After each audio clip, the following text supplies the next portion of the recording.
Good morning my dear students. आज हमारा subject economics कक्षा 12 गरीबी के निर्देशक के बारे में हम पढ़ने जा रहे हैं। तो आज हमारा गरीबी के निर्देशक में अगला टॉपिक है स्वास्थ्य सुविधाएं। क्या है डियर स्टूडेंट? स्वास्थ्य सुविधाएं। ध्यान दीजिए, स्वास्थ्य के क्षेत्र में डॉक्टर, नर्स, कंपाउंडर इत्यादि कर्मचारियों का समावेश होता है और उसकी कमी स्वास्थ्य सेवाओं पर प्रतिकूल प्रभाव डालती है। जाहिर सी बात है कि लोगों की संख्या ज़्यादा होगी और डॉक्टरों की संख्या कम होगी तो उनका इलाज अच्छे से नहीं हो पाएगा। इसलिए डॉक्टरों का पर्याप्त प्रमाण आवश्यक है। अंतर्राष्ट्रीय तुलना में भारत में स्वास्थ्य की सेवाओं और डॉक्टरों की कमी देखने को मिलती है। यानी भारत में जितनी जनसंख्या पर जितने डॉक्टर होने चाहिए उतने नहीं हैं, यानी डॉक्टरों की कमी है। आप देखते होंगे गांव में दूर दूर तक कोई डॉक्टर नहीं दिखाई, तो आपको थोड़ी दूर जाना, 10 किलोमीटर 15 किलोमीटर दूर जाना पड़ता है इलाज के लिए। तो आज भी हमारे देश में डॉक्टरों की कमी है। विकासशील गरीब देशों में लोगों को स्वास्थ्य की सेवाएं कम होती है। क्यों कम होती है? क्योंकि वे गरीब है, तो स्वास्थ्य क्षेत्र में ज़्यादा खर्च नहीं कर सकते, जिसके कारण वह बार बार अनेक रोगों का शिकार बनते हैं। ऐसे गरीबों को पर्याप्त पौष्टिक भोजन नहीं मिलता, जिसके परिणाम स्वरूप उनकी रोग प्रतिकारक क्षमता कम हो जाती है। एक तो गरीबी रहती है, ऊपर से भूखमरी भी उनको और गरीब बना देती है। देश में स्वास्थ्य सेवाओं कम होने से लोग ऐसी सेवाओं से वंचित रहते हैं, क्योंकि स्वास्थ्य पर देश खर्च नहीं कर पा रहा है, क्योंकि गरीबी की मात्रा हमारे देश में या जो विकासशील देश है वहाँ पर कम है। देश में स्वास्थ्य की सेवाएं कम होने से लोग ऐसी सेवाओं से वंचित रहते हैं, परिणाम स्वरूप गरीबी अधिक होती है। विकासशील देशों में प्रति 6000 की आबादी पर एक डॉक्टर सेवा उपलब्ध है, जबकि विकसित देशों में 350 की जनसंख्या पर एक डॉक्टर है। देख लीजिए कितना फर्क है। आप यही से अंदाजा लगा लीजिए कि 6000 व्यक्ति पर एक डॉक्टर भारत जैसे देशों में, और विकसित देशों जैसे नॉर्वे, स्वीडन जैसे देशों में 350 लोगों पर एक डॉक्टर है। विकासशील देशों में प्रति वर्ष 1.7 करोड़ लोग डायरिया, मलेरिया, क्षय जैसे रोगों से मृत्यु पाते हैं। दुनिया में लगभग 2.3 करोड़ लोग एड्स के भोग हुए हैं। इसमें से 90% विकासशील देशों में। क्यों? क्योंकि विकासशील देशों में जातीय शिक्षा का अभाव है, जिसके कारण लोग अनावश्यक कृत्य कर बैठते हैं, जिससे उनके स्वास्थ्य को नुकसान पहुंचता है। तो उम्मीद है इतना आपको समझ में आया होगा। अब अगला निर्देशक है हमारा पीने का पानी। चलिए माय डियर स्टूडेंट, अगले निर्देशक की बात करते हैं पीने का पानी। जन समूहों का स्वास्थ्य सबसे अधिक सुरक्षित पीने लायक पानी एवं स्वच्छता की सुविधा के साथ संकलित है, क्योंकि हमारे शरीर में लगभग 70% पानी होता है। अगर हम दूषित पानी पिएंगे तो और ज़्यादा बीमार पड़ जाएंगे। दूषित पानी, शुद्ध और पौष्टिक भोजन का अभाव इत्यादि तत्व अनेक रोगों के कारण होते हैं। ढेर सारे रोग हो जाते हैं इसके कारण। जनगणना 2011 की जानकारी के अनुसार भारत में 63.3% परिवारों को नल द्वारा शुद्धिकरण स्रोत से पानी उपलब्ध था। 63% लोगों को भारत में नल से पानी मिलता है, जैसे सूरत में आपको मिलता है। 8.67% परिवारों को नल द्वारा शुद्धिकरण न किया हुआ पानी, जबकि 26% लोगों को अन्य स्रोत जैसे कुआं, हैंडपंप, ट्यूबवेल, झरना इत्यादि से पानी मिलता है। शुद्ध पानी के अभाव में गंदा प्रदूषण युक्त पानी देश में पानी जन्य रोगों को बढ़ावा देता है और समस्या को अति गंभीर बना देता है। तो उम्मीद है इतना आपको समझ में आया होगा। अगला है शौचालय की सुविधा। आपने देखा है कि सरकारें शौचालय निर्माण पे जोर दे रही है। हर घर स्वच्छता शौचालय के निर्माण को बल दे रही है। यहाँ तक कि सरकारें शौचालय निर्माण के लिए सब्सिडी प्रदान कर रही है। क्यों? क्योंकि खुले में शौच से वहाँ पे मक्खी वगैरह बैठती है, जो आपके भोजन पर आके बैठती है, विभिन्न प्रकार की बीमारियाँ फैलाती है। इसलिए खुले में शौच नहीं जाना चाहिए। देखिए, भारत में 2011 की जनगणना से प्राप्त जानकारी के अनुसार कुल आबादी का 70% आबादी ग्रामीण क्षेत्रों में रहती है, जिनको पानी जन्य रोगों एवं संक्रामक रोग होने की संभावना अधिक रहती है। इससे बचने के लिए स्वच्छता महत्वपूर्ण है और इसके लिए शौचालय की सुविधा भी जरूरी है। देखिए, भारत में शौचालय की सुविधा वाले झोपड़पट्टी निवासी परिवार कुल परिवार 100% है। मकान में ही शौचालय 66% और 34% लोगों के पास शौचालय की सुविधा नहीं है। उम्मीद है आपको इतना समझ में आया होगा।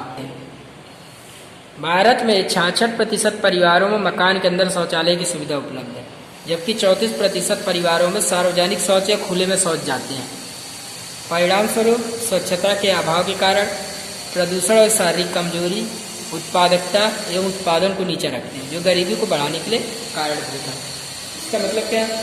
खुले में शौच जाने से क्या होता है? मिट्टी का प्रदूषण तो होता ही है, साथ साथ मक्खी वगैरह उस मल पे बैठती है, और वही मक्खी अगर हमारे भोजन और पानी पे बैठ जाए या हमारे शरीर पे बैठे तो उसे भी दूषित कर सकते हैं। इसलिए खुले में शौच नहीं जाना चाहिए। तो उम्मीद है इस तरह आपको समझ में आया होगा। अगला है आवास।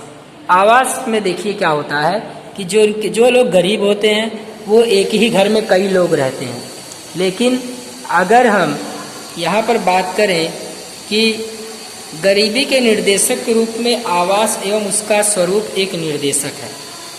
विकासशील देशों में आवास की तंगी की कमी है। आप देखते हैं शहर के बाहर बहुत सारे लोग झोपड़पट्टी बना कर रहते हैं, कितने गंदगी में रहते हैं आप खुद सोच सकते हैं। लोग गंदे आवास झोपड़पट्टी में रहते हैं। यह प्रवर्तमान गरीबी का मापदंड है, यानी लोगों के पास घर नहीं है, ये भी एक प्रकार का गरीबी का मापदंड है। आज सरकार आवास योजना, प्रधानमंत्री शहरी विकास योजना, प्रधानमंत्री ग्रामीण विकास योजना के तहत घर बनवा कर दे रही है। वो इसीलिए दे रही है क्योंकि कई लोगों के पास अपना घर नहीं है। अगर घर है तो मिट्टी का बना है, अगर घर है तो लकड़ी का बना हुआ है। आवास मनुष्य की प्राथमिकता है, जाहिर सी बात है। मनुष्य कहीं भी रहे, अंत में उसे आराम करने के लिए किसी एक सुरक्षित स्थान की आवश्यकता होगी। इसलिए मकान क्या है? मनुष्य के जीवन की मूलभूत आवश्यकता में इसका समावेश होता है। किस प्रकार का आवास है उस पर से गरीबी का स्तर निश्चित होता है, यानी आवास कैसा है उसके अनुसार हम गरीबी को अंदाजित करते हैं। आवास का मकान, कमरे और रहने वाले लोगों की संख्या, घर में नल, ड्रेनेज, बिजली जैसी सुविधा वाले मकानों का प्रतिशत गरीबी का स्तर दर्शाता है। भारत में पर्याप्त सुविधा वाले मकानों की तंगी है। भारत में 60 करोड़ लोग स्वास्थ्य को नुकसान पहुंचाने वाले एवं जीवन के लिए जोखिम आवासों में रहते हैं, यानी ऐसे जगह पर रहते हैं जहां उन्हें निरंतर खतरा बना रहे। भारत में बड़े पैमाने पर एक कमरे वाले मकान हैं। आप देखते हैं शहरी इलाकों में बहुत सारे लोग भाड़े के मकान में रहते हैं, वो भी एक कमरे वाले मकान में। आप समझ सकते हैं चीज को। बिजली का उपयोग। किसी देश के आर्थिक विकास को प्रभावित करने वाला महत्वपूर्ण परिबल बिजली की सुविधा है। देश में उत्पादन बढ़ाने और लोगों का जीवन स्तर सुधारने में बिजली की सुविधा खूब महत्वपूर्ण है। भारत में बिजली एक बड़ा उत्पादक है भारत और उपभोग करने वाला देश भी है। इस प्रकार आबादी और कम प्रति व्यक्ति आय होने से प्रति व्यक्ति बिजली उपभोग कम है, यानी भारत में बिजली का उपयोग कम है विकसित देशों की तुलना में। विकसित देशों में बिजली का उपभोग ज़्यादा है क्योंकि वो उसको खरीदने में सक्षम है। यहाँ लोग बिजली का बिल नहीं भर पाते। आप देखते हैं कि कई बार एक दूसरे का मीटर वगैरह बिजली विभाग वाले काट के चले जाते हैं। क्यों? क्योंकि यहाँ पर उस प्रमाण बिजली का यूज नहीं होता है, यानी ये भी गरीबी का एक मापदंड है। अब ध्यान दीजिए स्टूडेंट, गरीबी का एक महत्वपूर्ण मापदंड है शिक्षा। शिक्षा अगर पर्याप्त मात्रा में मिल रही है तो गरीबी का मापदंड नहीं है। अगर शिक्षा नहीं प्राप्त हो रही है किसी व्यक्ति को तो वो गरीबी का मापदंड है। विश्व बैंक की जानकारी के अनुसार 15 वर्ष से या उससे अधिक उम्र का व्यक्ति जो पढ़ लिख सके वह साक्षर है, बाकी लोग निरक्षर हैं।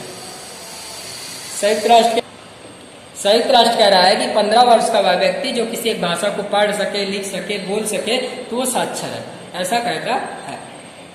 देखिए बाकी सब निरक्षर हैं और जो कम पढ़े लिखे अधिकांश गरीब होते हैं क्योंकि वो मजदूरी के अलावा कोई भी टेक्निकल काम नहीं कर पाते।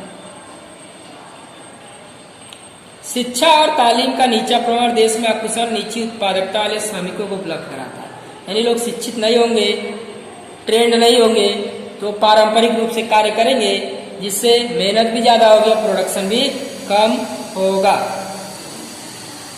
जिससे श्रमिकों का व्यवसाय, रोजगार, अवसर एवं पसंदगी मर्यादित बनती है। यानी वो कोई एक निश्चित क्षेत्र में काम कर सकते, सभी क्षेत्रों में कार्य करने योग्य नहीं होते, जिसके परिणाम स्वरूप कम वेतन और कम आय के कारण गरीबी बहुत ज़्यादा बढ़ जाती है। वर्ष 2011 में ब्राजील की साक्षरता 91% थी, जबकि भारत में साक्षरता 74% थी। नेपाल में साक्षरता 60% है। पाकिस्तान में साक्षरता 55% है, जो यह दर्शाती है कि विकासशील देशों में साक्षरता दर तुलनात्मक रूप से बहुत कम है। गरीब जनसंख्या में शिक्षा का प्रमाण कम होने से लोग क्या होता है, पुरानी मानसिकता रखते हैं, भूत प्रेत में विश्वास करते हैं, अधिकतर अंधविश्वासी हो जाते हैं और अपने अंदर परिवर्तन नहीं कर पाते। एक शिक्षित व्यक्ति की तुलना में एक निरक्षर व्यक्ति जो कम पढ़ा लिखा, उसको काम के अवसर कम मिलते हैं। निरक्षरता का प्रमाण ऊंची गरीबी को मानता है, यानी लोग कम पढ़े लिखे हैं तो वो गरीब हो सकते हैं, क्योंकि पढ़े लिखे कम होने से उनको ठीक प्रकार से काम नहीं मिलता। सिर्फ प्रति व्यक्ति आय के प्रमाण में विश्व से प्रवर्तमान गरीबी का सही अनुमान नहीं लगाया जा सकता। ऊंची प्रति व्यक्ति आय वाले देशों में गरीबी रेखा के नीचे जीने वाली आबादी भी अधिक हो सकती है। हो सकता है प्रति व्यक्ति आय ज्यादा हो, फिर भी गरीबी रेखा के नीचे जीने वाले लोगों की संख्या भी ज्यादा हो। चलिए, आय और संपत्ति का असमान वितरण। 1991 के आर्थिक सुधार के बाद के समय में भारत में ऊंची दर से आर्थिक वृद्धि और प्रति व्यक्ति आय में तेजी से वृद्धि होने के बावजूद भी भारत में देश की आय बढ़ी, साथ ही प्रति व्यक्ति आय भी बढ़ी है, लेकिन जिस अनुपात में आय बढ़ी है उस अनुपात में आय का वितरण समान नहीं है। कोई अधिक कमा रहा है, किसी के पास ज्यादा पैसा है तो किसी के पास 1 रुपया भी नहीं है। बहुत मुश्किल से वो अपना गुजारा करता है। आय की असमानता बढ़ने से एक तरफ उच्च जीवन स्तर के साथ उच्च सुविधा भोगने वाले लोग हैं, यानी एक तरफ सभी सुख सुविधा प्राप्त करने वाले लोग हैं, तो एक तरफ सुविधा ना मिले ऐसे लोग भी हैं, जो गंदे आवास में भोजन और शिक्षा के बिना रहते हैं। माय डियर स्टूडेंट, मूलभूत न्यूनतम आवश्यकताओं से वंचित गरीब वर्ग देखने को मिलते हैं। नीचे तालिका में आप देख सकते हैं गरीबी का प्रमाण। यूएस में देखिए 1951 में वास्तविक राष्ट्रीय आय में यूएसए, यूके, भारत के 1% जनसंख्या, यानी भारत में अधिकतर जो धन का प्रवाह है वो 1% आबादी के पास है। आप देख सकते हैं भारत में बिलियनर्स हैं, यानी अरबपति हैं, खरबपति हैं। देखिए आप, देखिए यूएस में 1998 में 15.2% लोग, 18.9% लोग, 9%। भारत देखिए 9% और 12%, आप देख सकते हैं। यानी एक तरफ बहुत ऊंची आय वाले लोग रहते हैं तो एक तरफ गरीब जनसंख्या रहती है। अब बात करते हैं बेरोजगारी की ऊंची दर, यानी प्रवर्तमान वेतन दर पर कोई व्यक्ति काम करने की इच्छा रखता हो फिर भी उसे काम ना मिले तो उसे हम बेरोजगार कहते हैं। भारत में आयोजन की शुरुआत में नीचा आर्थिक विकास और 1991 के बाद रोजगार बिना की वृद्धि के विकास के कारण रोजगार सर्जन की दर बढ़ते श्रम आपूर्ति के संदर्भ में नीची होने के कारण बेरोजगारी दर ऊंची रही। भारत में क्या हुआ, 1991 के बाद जब योजना वैश्वीकरण की नीति अपनाई तो भारत का उत्पादन तो बढ़ा, लेकिन उत्पादन बढ़ने के साथ साथ लोगों का रोजगार नहीं बढ़ा। इसके कारण क्या हो रहा है, बेरोजगारी बढ़ रही है। अब बेरोजगारी बढ़ने से क्या जाहिर सी बात है, किसी व्यक्ति को काम नहीं मिलेगा तो वो किसी चीज को खरीदेगा नहीं, वह गरीब हो जाएगा, क्योंकि काम नहीं मिल रहा, उसके पास पैसे नहीं है तो गरीब बन जाएगा। भारत में वर्ष 2011 में बेरोजगारी 9% के आसपास रही। वर्ष 2013 में बेरोजगारी में पंजीकृत 15 वर्ष से अधिक लोगों का अनुपात 4.9 देखने को मिला। ग्रामीण क्षेत्रों में यह अनुपात 4.7 और शहरी क्षेत्रों में 5.5% देखने को मिलता है। शहरी क्षेत्रों में बेरोजगारी दर क्यों ज्यादा है, क्योंकि ग्रामीण क्षेत्रों में तो जो लोग रहते हैं खेतों में कहीं ना कहीं काम कर लेते हैं, लेकिन शहरी क्षेत्रों में पढ़े लिखे लोग होते हैं, उनके युवक स्तर पर काम नहीं मिलने के कारण ग्रामीण क्षेत्रों की तुलना में शहरी क्षेत्रों में बेरोजगारी दर अधिक पाई जाती है। तो उम्मीद है आज आपको गरीबी के निर्देशक समझ में आया होगा। आज के लिए इतना ही। Thank you very